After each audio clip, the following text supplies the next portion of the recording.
అంటే వెంకటేశ్వర స్వామి వారు అన్నారు, నిన్ను ఈ కొండ మించి బయటికి తోయించేస్తానన్నారు. అంటే ఈయన అన్నారు, నువ్వెవరివి తోయించేయడానికి, నాకన్నా ముందు నువ్వు వచ్చావు అంతే. ఇక్కడ నువ్వు 100 గజాల స్థలం వరాహస్వామి దగ్గర పుచ్చుకున్నావు, నేను మా గురువు గారి మాట ప్రకారం నేను చెరువు తవ్వి నువ్వు పూలు కట్టడానికి వచ్చాను.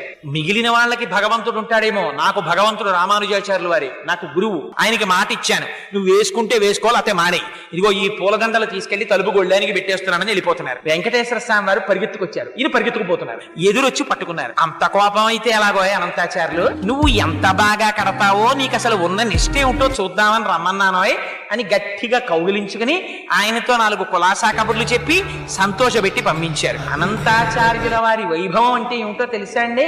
ఆయనకోసారి జ్వరం వచ్చింది, గుళ్ళోకి వెళ్ళడం మానేశారు. మానేసి శిష్యులకి ఇచ్చి పూలదండలు పంపిస్తుండేవారు. పంపిస్తుంటే ఆయన మంచం మీద పడుకుని ఉంటే వెంకటేశ్వర స్వామి వారు అర్చకుల్ని పిలిచి, రావట్లేదే అనంతాచార్యులు 3 రోజుల నుంచి అని అడిగారు. ఆయనకి తెలియదా? అడిగితే అర్చకులు అన్నారు, కొంచెం జ్వరంగా ఉందండి, పడుకు